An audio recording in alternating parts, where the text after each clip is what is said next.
I want to thank everybody for being here. I'm Sarah Etheridge. I teach in anthropology, and I'm the chair of the scholarly presentation. Very happy to have everyone here for this year's presentation. I want to thank Chancellor Van Hook and also the Board of Trustees and the Foundation for their support and also for the awards for the presenters. I want to thank the committee for all their hard work. If you look in your programs, you can see a list of the committee members and also past presenters. I want to extend a special thank you to Cindy Behan for all of her work behind the scenes, because I could not do this without her. And I have a couple of important announcements. So after the presenters conclude, there will be about a 15-minute Q&A session. So there will be microphones in the aisles if you want to line up for question and answer. After the Q&A, we will be presenting them with their awards. So please stay seated until the awards are given out. At the end of that, when you leave, you'll get a ticket that will be your proof of attendance if you're here for extra credit. There is a faculty reception at around 7:15 in the lobby, faculty and staff, so you're invited to that. There's also a Canvas shell that was made for this event, so you can go on Canvas and self-enroll in the Bitch Project if you want some more information. And on a more personal note, I also wanted to kind of promote something called the Spring Student Symposium, which I'm in charge of. It's happening in late April. If you, as a student, would like to showcase any work or projects you've done on human, animal, or environmental rights, the deadline to apply is the 31st, and we will have a table in the lobby with more information. There's also 11 monetary awards given out to presenters at this function, so please stop by the table and talk to some of the students there to apply. Now I'd like to invite Rebecca Ike, who is the president of the Academic Senate, to introduce our presenters.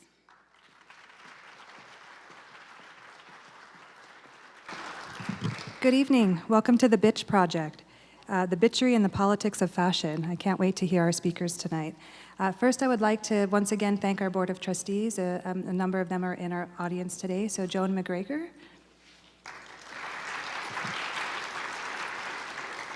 President of the Board, Mike Berger. Dr. Adele Alonso.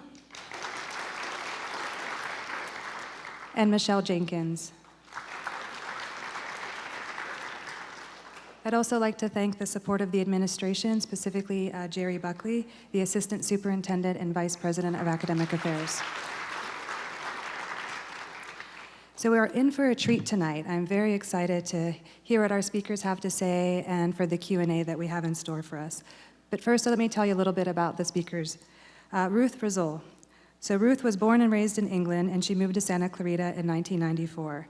Just days after the Northridge earthquake, and a lot of you native Californians probably remember that significant event. As a COC alumna, Rassool earned a bachelor's degree in English from UCLA, and she went on to earn a master's degree in English from National University in La Jolla. Ruth returned to COC to teach British, American, and world literature in 2009.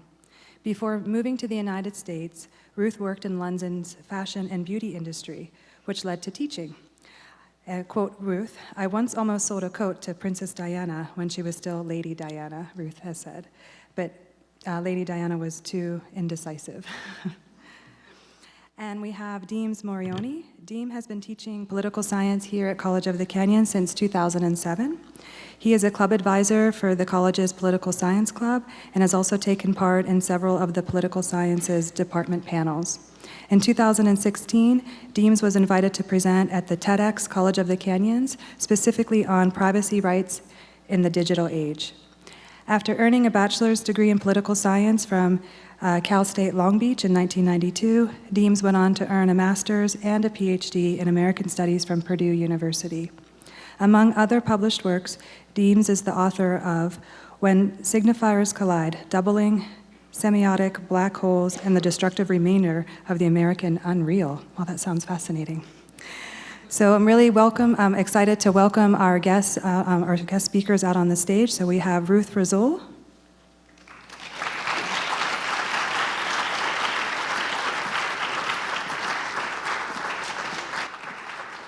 And Deems Morrione.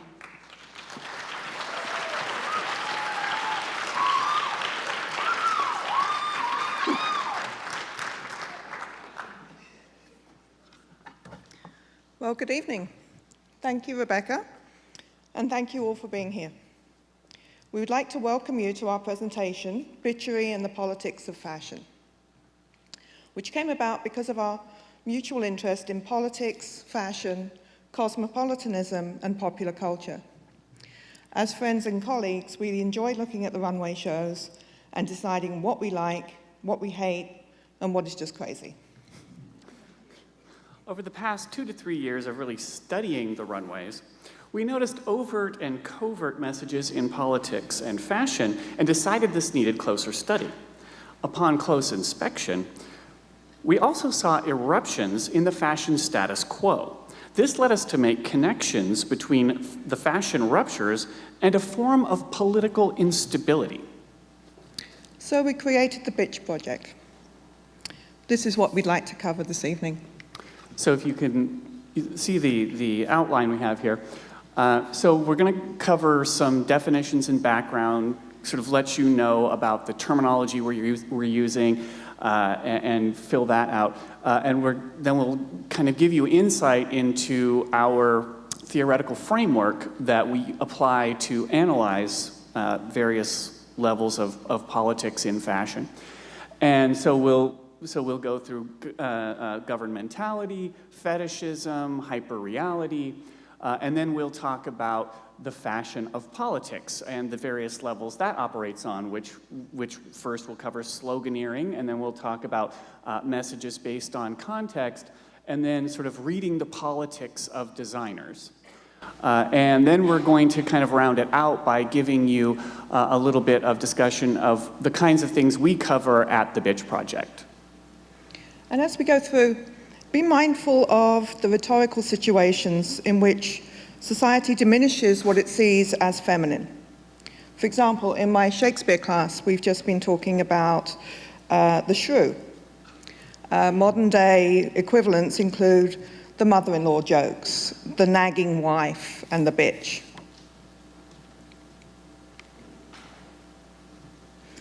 You're probably all familiar with the use of the word bitch as a noun, a generalized term of abuse and disparagement for women, e.g. whiny little bitches. You may also recognize the verb to bitch about a bad situation or difficult homework assignment. How many times a day do we hear someone bitching about traffic, lines at the market, or things seen on television? But we should point out that bitching as a complaint is also a legal term, so that thereby elevates the state of complaining or bitching. It's worth noting the etymology of the word so you can feel more comfortable using it, which we encourage you to do. Use of the word bitch has been recorded in Old and Middle English, Old Norse and German. And notice that the English language, the mutt of a language that it is, has to go back to its Nordic and Germanic roots for a good curse word. You need those good k sounds or ch sounds. Those delicate Romance languages simply will not do. These are words that have been reclaimed by the communities of women and gay men that they were intended to disparage. So, bitchery is a form of cosmopolitanism that opposes censorship. For us, bitchery is Kantianism without a teleology. My political theory students need to pay close attention to that. So, meaning we stress constructive engagement, intellectual inquiry, and purposeful creativity without ideological constraints. So our cosmopolitanism has no end purpose. The Bitch Project's definition is a noun that refers to an analytic exercise, a thoughtful, sardonic critique. It is at the heart of cosmopolitanism. Bitchery is not intended to break people down. Bitches are critical because they have standards, not because they want to score points. Bitches are not mean girls. So now you're all a little more comfortable with the concept of bitchery, we want to ask you a question. How important is fashion in your life? But before you answer, Please watch this clip from The Devil Wears Prada. Where are the belts for this dress? Why is no one ready? Here. It's a tough call. They're so different.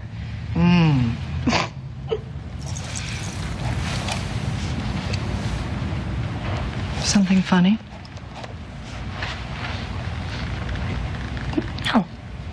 No, nothing's, it's just that both those belts look exactly the same to me. I'm still learning about this stuff and, This stuff? Oh, okay. I see. You think this has nothing to do with you. You go to your closet and you select, I don't know, that lumpy blue sweater, for instance, because you're trying to tell the world that you take yourself too seriously to care about what you put on your back. But what you don't know is that that sweater is not just blue, it's not turquoise, it's not lapis, it's actually cerulean. And you're also blithely unaware of the fact that in 2002, Oscar de la Renta did a collection of cerulean gowns. And then I think it was Yves Saint Laurent, wasn't it, who showed cerulean military jackets? I think we need a jacket here. And then cerulean quickly showed up in the collections of 8 different designers. And then it filtered down through the department stores and then trickled on down into some tragic casual corner where you no doubt fished it out of some clearance bin. However, that blue represents millions of dollars and countless jobs. And it's sort of comical how you think that you've made a choice that exempts you from the fashion industry when in fact you're wearing a sweater that was selected for you by the people in this room from a pile of stuff. So we're particularly grateful to Criterion Pictures, which is the education wing of 20th Century Fox, for their permission to use that clip, because otherwise we'd have had to act it out. And I would have been the one in the lumpy blue sweater. I'm not wearing it. Yeah. So as Miranda Priestley observes, there is a tendency to take yourself too seriously to care about fashion. This evening, we aim to show you that fashion should not be ignored or trivialized because, take a look at the statistics up here. So, the global market value of the fashion industry is $3 trillion. That's 2% of global GDP. That represents millions of jobs worldwide. In the United States alone, the market value is $385.7 billion. That represents 1.8 million jobs, 185,000 jobs in New York City alone. If you watch closely, fashion allows you to take the pulse of the cultural moment. So let's establish how to take that pulse.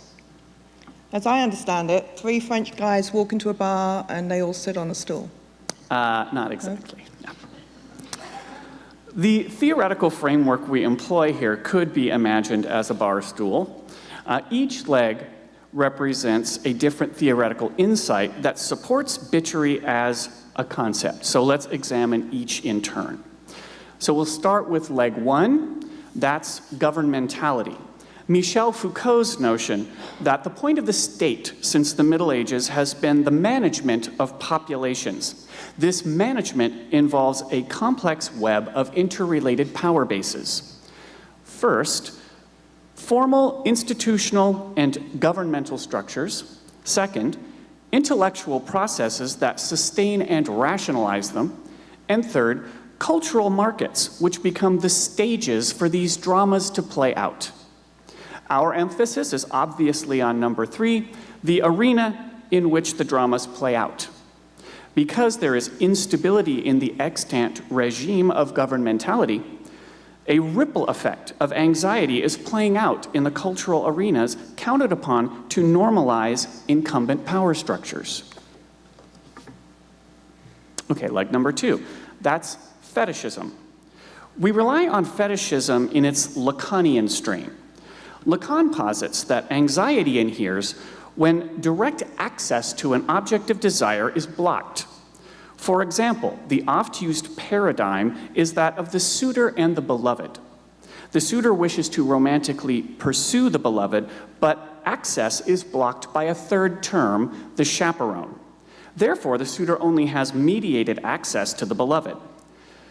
Fetish objects are attachments we form out of anxiety. Many of us sublimate through objects like ties, or others maybe through shoes, some others through new cars or fancy tech objects, etc. But politically, because the cultural and political gatekeepers or chaperones are no longer able to sort out desires efficiently and effectively, cultural anxiety is increasing, and unexpected and unusual forms of fetishism are appearing. As a result, two things are happening. First, unexpected forms of expression are getting through. Second, there is a predilection for pastiche, meaning reviving husks of old forms in new ways. Sometimes for the purposes of nostalgia, which is why we're seeing this sort of resurgent nationalism and nationalist anxiety, and sometimes for the purposes of accepting a part of an old form while rejecting its motivational context, which is why we're seeing cosmopolitan anxiety. Both of these things are signs that the old center of governmentality is failing. So the third leg of this stool is hyperreality. That's Baudrillard's concept, which turns on the notion of edifice. That's an empty link to a truth distraction. It's a monument to a pretense, a headstone for an empty grave, like Disneyland. A celebration of the phantasmagoria of the Victorian era produced in the 1950s, not a reflection of how people actually lived in that era.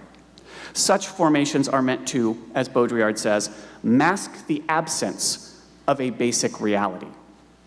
So, for example, he talks a lot about Disneyland. So he says, Main Street, USA never existed. The streets of America have never been littered by ice cream parlors, candy shops, and goodwill. Discerning the politics of the third-order simulations, that's what Baudrillard calls the hyperreal, a third-order simulation. Discerning this in fashion is seen in various forms of pastiche, which normalize truth claims through semiotic phenomena. Okay, you all got that? But you don't have to take his word for it. We've identified 3 levels in the relationship between politics and fashion. We want to show you how the theories that Deems just described play out in the world of politics and fashion. That first level is sloganeering. The second level is message based on context. And the third level is reading the politics of the designers. It's kind of flipping it around. So first, let's look at the fashion of politics and how fashion plays a part in the political realm. So this first level is sloganeering. It's rather crude, obvious imagery. We've seen this most recently in the expected campaign sartoria shown here. The MAGA hats identify a resurgent nationalism, while the Love Trumps Hate slogan, worn by Lady Gaga, signifies cosmopolitanism. Sloganeering doesn't necessarily tip you off to the unusual. It's just there, and it doesn't rely on any context beyond what the viewer perceives. This is evidence of the breakdown in governmentality. The global economy has changed. The old international balance no longer holds, and this produces and is producing hysterical reactions. So the second level in this relationship between politics and fashions does rely on context. Here the message is slightly more subtle. Those who are involved in politics but have less of a voice rely on imaging to make the point. The first master of this in the modern era was Jackie Kennedy. She brought her particular form of statecraft to the White House and reintroduced arts and culture as her platform in the People's House. She introduced fashion diplomacy, as we understand it, by recognizing that her role was to represent the American people and the president on the international and national stages. When she visited other countries, she honored her hosts by wearing a designer that showcased their country. As we see here on the left, the President and Mrs. Kennedy are being received by President de Gaulle in France, and Jackie is wearing Givenchy. This dress is now displayed at the JFK Presidential Library, which shows how important it is as a national treasure. On the national stage, though, her role was different. The President wanted her to showcase American designers. Oleg Cassini was a particular favorite, as we see here in the sketch and the corresponding outfit. But Jackie still craved a couture fix. Her sister, the late Lee Radswell, was required to smuggle contraband from the houses of Chanel, Givenchy, and Dior into the halls of the White House. And she used to use her Macy's and Bloomingdale's bags to transport her stash and just walk it in.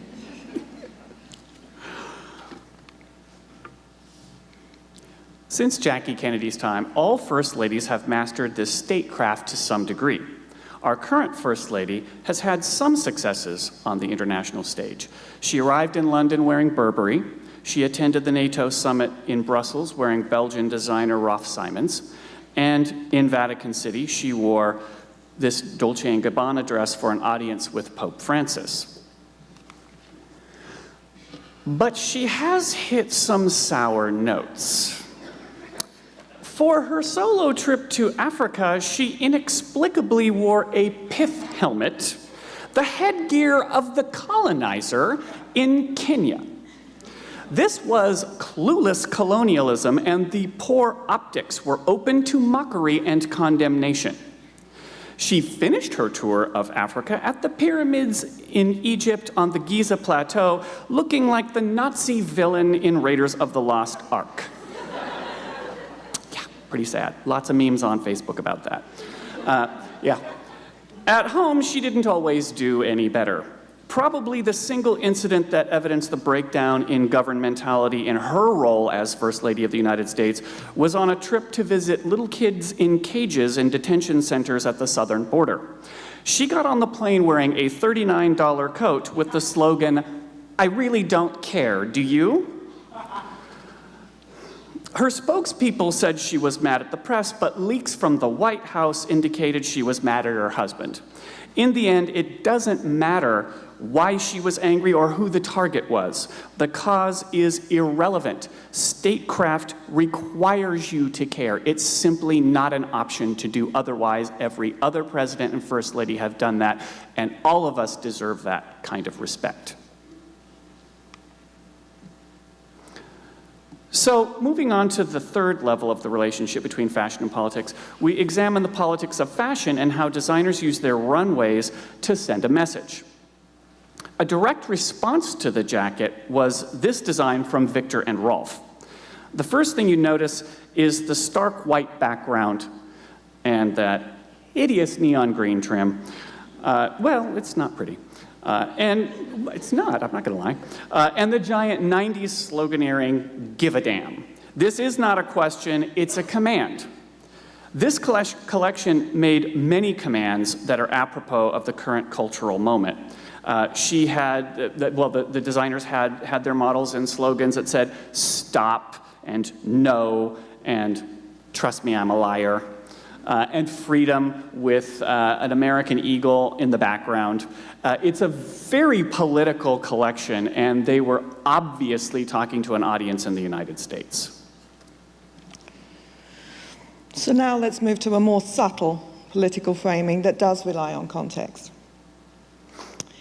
There is a covert cosmopolitanism going on here in that an Englishwoman, Claire Waite-Keller, is head of a most famous French fashion house, Givenchy. In this collection, she's showing us sleazy furs from the Weimar Republic, which were signifiers of excess, opulence, and obliviousness. The Weimar period was progressive, but it was rife with indifference. Waite-Keller is making a correlation between the World War I, World War II period and today. She's exposing the pretense of both class-based arrogance and the widespread anger it inspires. This is a cautionary tale. She references this period in history because she sees the same thing, the same warning signs in the present and potentially in the near future. These furs are as fake as an impending form of authoritarian governance, which she sees as a threat. Waite Keller is calling for Sally Bowles without the totalitarianism. Another reference from the Jazz Age comes from Ray Kawakubo's house, Comme des Garçons. This collection, inspired by Susan Sontag's essay on camp, speaks to the current cultural moment, but it attempts to push beyond the chaos. You could stop at joy, you could just look at this and find it silly, or you could push past it and appreciate beyond the silliness, but if you push further, you're rewarded by a deeper sense of the chaos. This is not, rather than focus on authoritarianism, Kawakubo drowns us in silk, chiffon, and tulle. This is not just, as Vogue claimed, an expression of joy. This is an affirmation of cosmopolitanism. The fetishism here is readily apparent. Remember that fetishism where we attach to objects out of panic and anxiety. Here we see the overlaying of 3 or 4 dresses in sumptuous colors, a burlesque corset, and tennis shoes.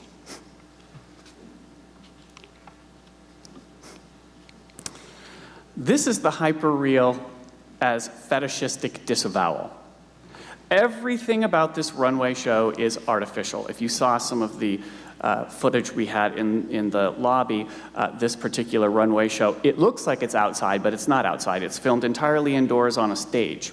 And so for this particular runway show, outdoors is indoors, the gnomes are 6'2", the colors are overly saturated.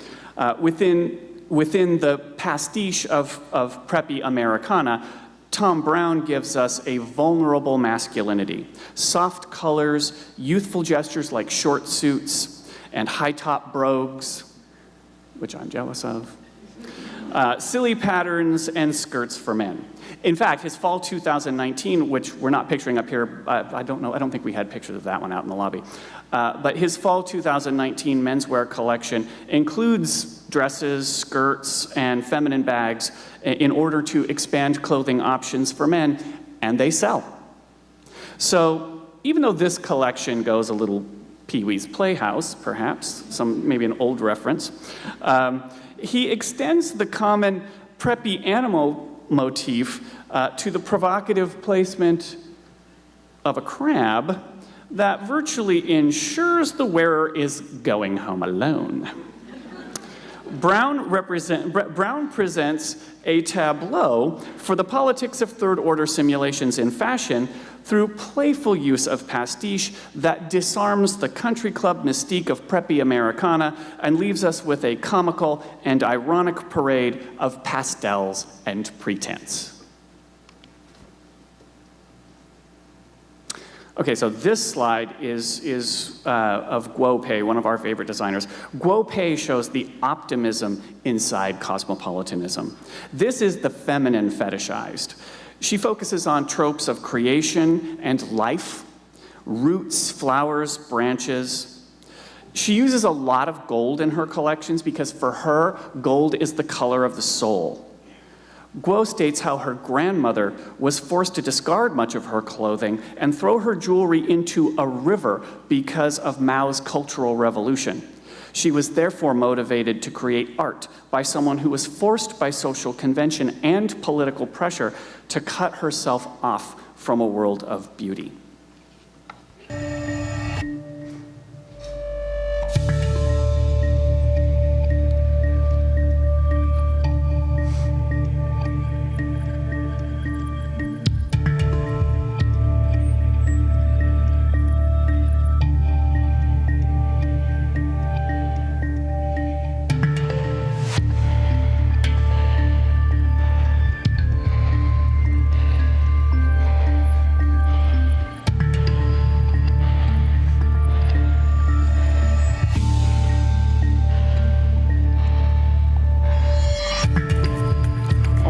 Wope is reluctant to identify as a feminist, the affirmation seen here is the explosion of feminine power that gives humanity hope and purpose.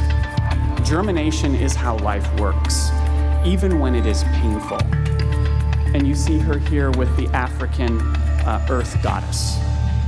Ruth and I were fortunate enough to go see Wope live at her exhibition recently at the Bowers Museum in Santa Ana. And this dress was part of the display. When you see it up close, paired with the platforms that the model was wearing, you wonder how she could walk at all. But it's really a truly astounding thing, and they had some of her greatest pieces from this collection. It was kind of a 10-year retrospective, and they had some really great stuff. Okay, so just recapping on the theory for those of you who might have missed it. So we've shown you how Foucault's theory of governmentality, Lacan's theory of fetishism, and Baudrillard's theory of hyperreality are found on the runway. Fashion not only captures life, it shapes how we live it. So we're close to the end of the evening. Don't forget your tickets. We want to show you what we've been doing with this discussion. The Bitch Project is a global social media presence now with more than 13,000 followers. And it started just up there in Bonelli. Cornelia Scipio made the idea of the salon popular in ancient Rome. She would encourage her friends to gather and discuss ideas, issues of the day, and we're taking that idea. And our aim is to take the discourse out of academia and the pack and continue the discussion in the virtual and the physical salon. So we could continue this discussion in a coffee shop, in a restaurant, in a garden, a studio. And here are some of the examples of our virtual salon. So see, these are some of the posts that we've had at the Bitch Project. We knew we were onto something when we started attracting trolls. And the first one we got was, he was mad because I had written a post where I said some things that were critical. Yeah, because that doesn't happen. I said some things that were critical of, Versace. And this guy just came completely unglued and was really upset that we would criticize Donatella Versace. And just for the record, I'm wearing Donatella Versace, so I can't, obviously, thank you. I obviously do not hate her, yes, and matched with Dior. So it's not that I hate Donatella, but not everybody gets it right all the time. Even people who get it right a lot of the time also get it wrong some of the time. And so that's part of what we do. So if you see the slide on the far left, that's two great gowns from Oscar de la Renta. I think it was from pre-fall last year. I mean, they're absolutely beautiful. They're stunning, great ruching. And so we talk about sometimes the look of fashion and how it's put together and some of the moves that designers make. But also, then we have the more thoughtful pieces like Matty Bovan, that's the one in the middle. He's an English designer, and he does a lot of stuff that's similar to Ray Kawakubo from Comme des Garçons. Where they do a lot of overlay with tulle and chiffon and heavy silks and things like that. But if you look at the hat, so the hat was really the focus for this particular slide, and I had another hat with it in the slide as well, that kind of show, this particular hat is showing, it's kind of a comment on Brexit, because that's sort of an English garden. And if you know anything about an English garden should be properly maintained. It should be well manicured. It should be pretty, and there shouldn't be a leaf out of place. Isn't that right? Yeah. But so, it's not French. But. Yeah. Well, right. But this is kind of his commentary on sort of the jungle that is Brexit. And he had, and there's another slide that we included in this particular post that was his kind of commentary on the money system, where he's got a tall hat like that, which has different forms of currency, all the currency sort of leading up to the sky. And it's a really interesting piece. And then on the far right here, we have Burberry, classic Burberry design on the blouse. And then, of course, we like the trousers, but you know, you can't really see it here, but if you go to the Bitch Project and look at it, you can see the up-close photo of it, where she has a weird patch in the front. It looks like, is this like, she's supposed to look like a kangaroo? Is it like for marsupials? Like, what is that pant? But yeah, so that's kind of part of the fashion side of what we do. But we don't just focus on designers. We started doing Jewelry Tuesday because we like looking at jewelry. And it was just a part of the folly. We were just talking about what stones you could wear with what colors and so on. But this has taken on a new life. Today, if you visit the Bitch Project today, you'll see that we're talking about the Cullinan diamond from South Africa that some say the British stole. Stealing, I don't know. But it brings up some issues. Next week we're going to talk about the Kohinoor diamond, which is in the British Crown Jewels, that the Indian government have asked to have back. It was a gift under, you know, some tense circumstances, but it was a gift. And is it a gift when you have a gun to your head? I think it was a sword at that stage. Yeah. But this is bringing up some questions, some political questions about repatriation of artifacts and who owns these national treasures. So stay tuned, because this is developing and we weren't necessarily expecting it. But here we've got, just to let you know, pink tourmaline at the top, pretty, right? The translucent jade and diamonds. Down at the bottom there, that's the Rockefeller sapphire. So if any of you September birthdays, that's your birthstone. It's more than 62 carats. It was mined in Burma, Myanmar, so there's another political situation. And when it was last sold in 2001, it was sold for $3 million. So, come visit us on Tuesdays. Okay, so this is what we do on Thursday. We call it Diva Thursday. Yes, because, you know, obviously Lady Gaga. She is now a diva for sure because she has an Oscar. So, yes. So we have Lady Gaga and Cher and Tina Turner and Annie Lennox, and so we give props to the great ladies. But it's not just because we fetishize the great ladies, although we fetishize the great ladies. But it's, for us, celebrity has to mean more than just being famous or being a big singer. In fact, the post that we put out today is, because today's Diva Thursday, so we put out a post today. The post that we have out today sort of covers the criteria that we use to evaluate what divas are. And so we have like 7 criteria. You have to have a distinctive voice, you have to have demonstrable popularity, you have to transcend the medium that made you famous, you had to have a commitment to a world larger than yourself, you have to have a nobility of character, a commanding presence, you have to have a fall, because we have to know that divas are human. And you have to have some kind of personal style. It helps, all of these ladies have been known for their personal styles. So for us, the reason we focus on divas and not just anybody in the entertainment industry is because we like to focus on people who actually do more than just sit around and try to be famous. We want something more from celebrity than just that. Okay, so we're going to open it up to questions in a while. Remember your tickets. Don't go without getting your tickets. But before we open it up to questions, consider this. You can't wear white shoes after Labor Day. That's not true anymore. Yes, it is.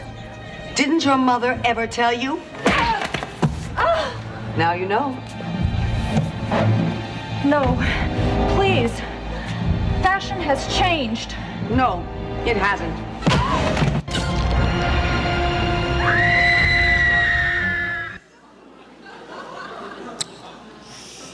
Okay, there's a mic there and there's a mic there. Who's first? Who's wearing white shoes? Seriously, if you have a question for us, whichever mic is closer, there'll be some other official business after that, and then you can get your tickets.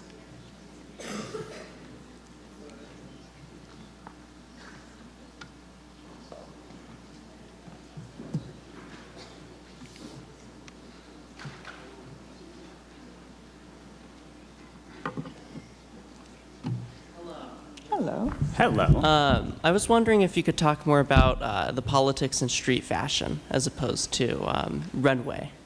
Okay, well, everything is on the runway. Yeah. And we might even say that the street is a kind of runway.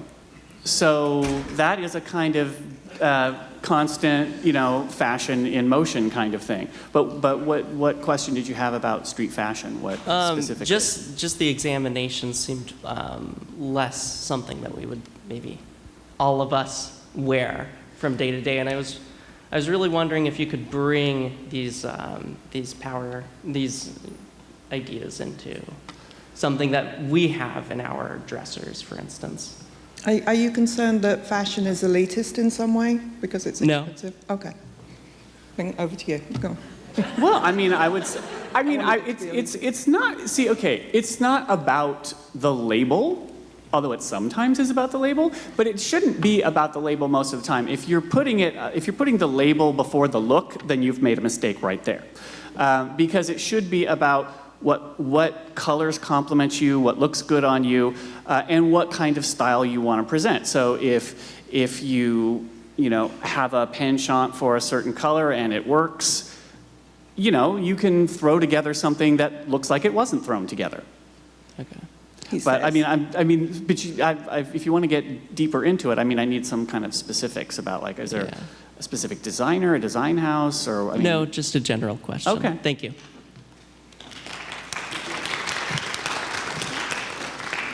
So are there any specific examples of the use of fashion to directly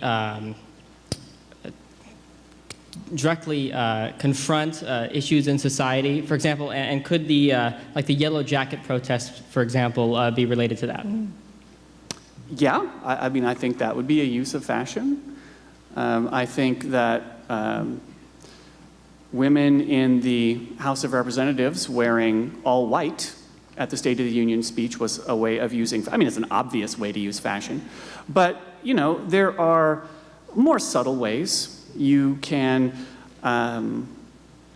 decide not to wear certain designers. That, in fact, when the Trumps went into the White House, there was a big debate in the fashion world about whether any designers would work with them. Because of statements they had made publicly that did not sit well with many fashion designers. And so there has been an ongoing boycott by many members of the fashion industry against all members of the Trump family because of that. So it's not always something that people march in the streets over, but those kinds of subtle things do happen. Thank you. Mm-hmm.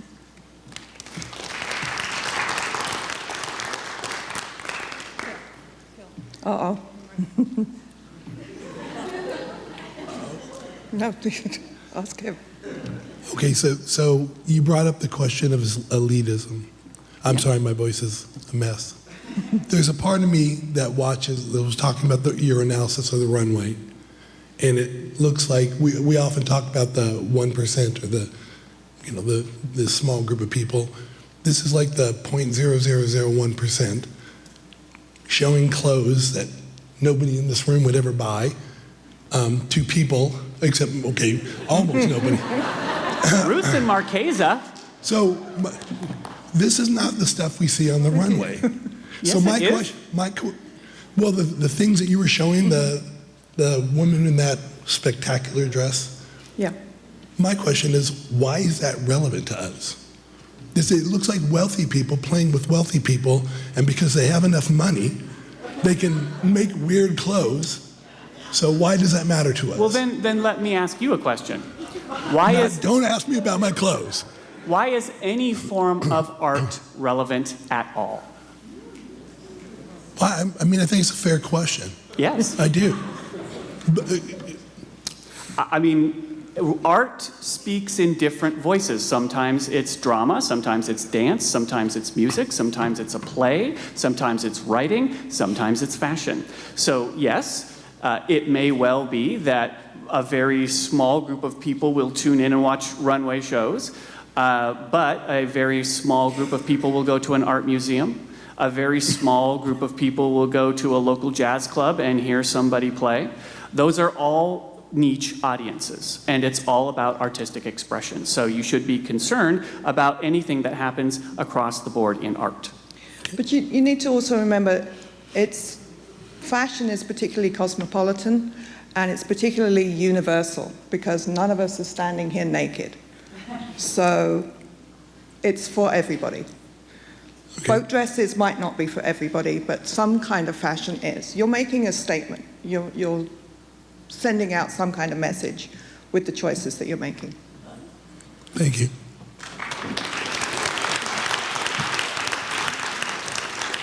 So when I was much younger and you saw fashion shows, they were actually clothes a person, albeit probably a wealthy person, could wear somewhere. Mm-hmm. And that boat dress, is that what it's called? That's what we call it, yeah. Clearly you can't wear that. I'll wear it right now. Anywhere. You go to the Bowers Museum and get it for me, I'll wear it right now.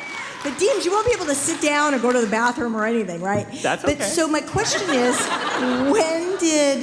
when did these high fashion, runway fashion shows become less about showing off clothes that people might buy that they would wear and more about fashion as art? It has developed over time, but that has always been part of the point of fashion.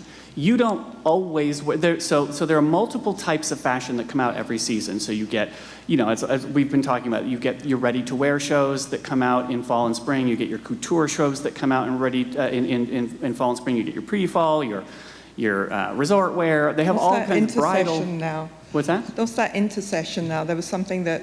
That one they're calling pre-fall. Like pre-fall? Yeah, pre-fall. I mean, it needs a better name for sure, but yeah. No, but I mean, the stuff that people talk about most is the couture stuff, and that's a lot of what we have here. A lot of that is couture. But there's plenty of other stuff. The ready-to-wear stuff. That's the stuff you would just go buy in the store. That stuff is all in the stores, and they have runways for that. I mean, that's what New York Fashion Week is all about, Paris Fashion Week, London Fashion Week. That's all, it's not just about couture shows. In fact, those shows are completely separate from the ready-to-wear shows. But they have complete runway shows for all of it. And they're not the shows that the designers make their money from. Remember what Meryl Streep said, there's this trickle-down effect. So you do the crazy stuff in a couture show, but then you see little glimpses of it in Macy's. So. Okay. Thank you.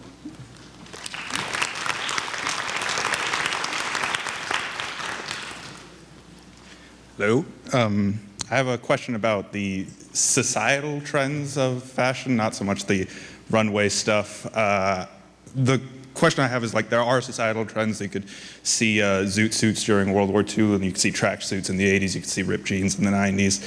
And my question is, when and should politicians be aware of these societal trends and what they mean? You could see that, for instance, the ripped jeans trend in the 90s was a little bit of an apathetic, kind of not really caring what you were wearing sense, and that could kind of speak to the... I would go back a bit further in the 90s, because I can. I would go back to punk in London. And that was a direct message to the politicians saying, you better listen to us because we're recognizing that you are messing up the country and we are rebelling, and we're doing it through our appearance, and we're putting glue in our hair to make it stand up and doing some things that the politicians should be listening. And if they're not, they're making a big mistake. Yeah, I agree, because I think that when should politicians pay attention to what's going on in fashion? Always.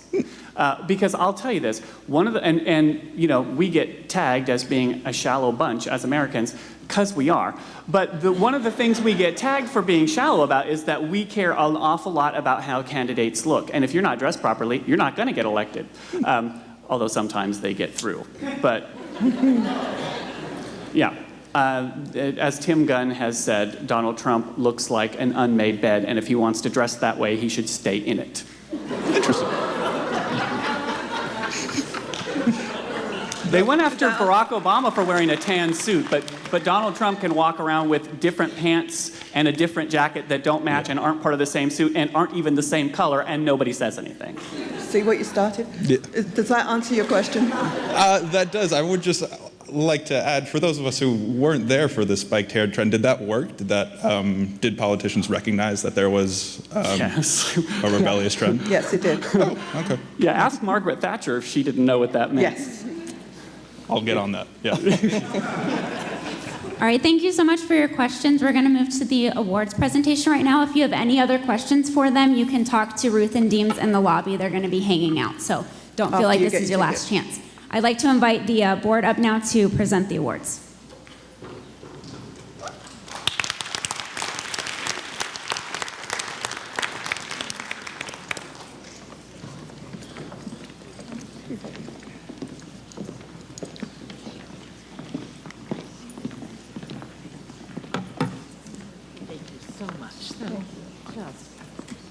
Enjoyed it so very, very much. Thank you. Oh, great. Thank you. You look great.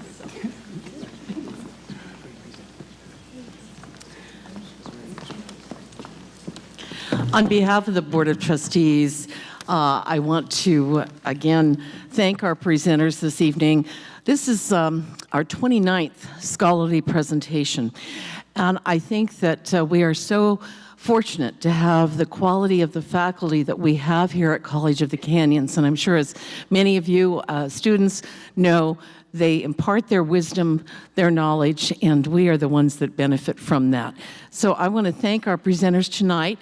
I'm feeling self-conscious. I think everybody's looking at their clothes and wondering, you know, what am I wearing tonight and was it appropriate?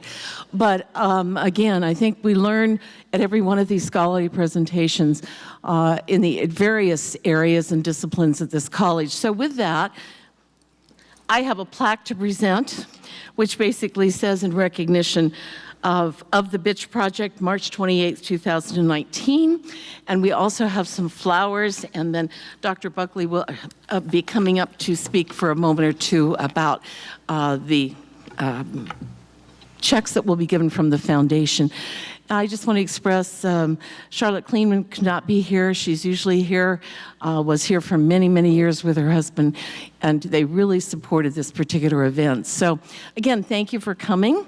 And those of you that are in the community, faculty, staff, a foundation, we'd love to have you join us at a reception following this. Thank you.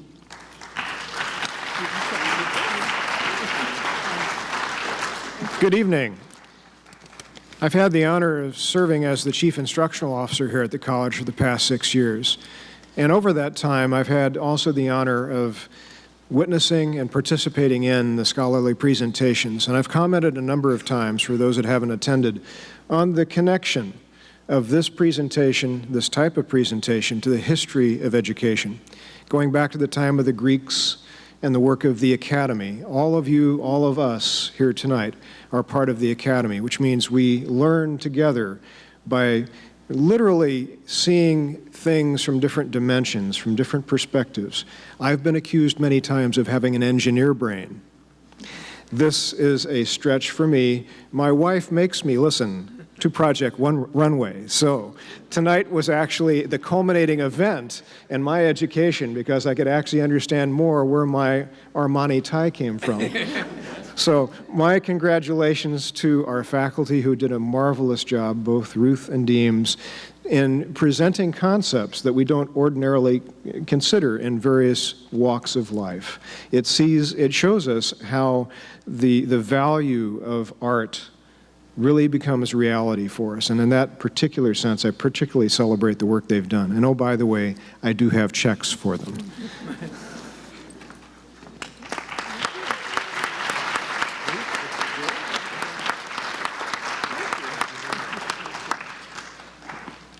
So again, congratulations. And I would welcome us all to join together in the reception upstairs in the lobby. Thank you.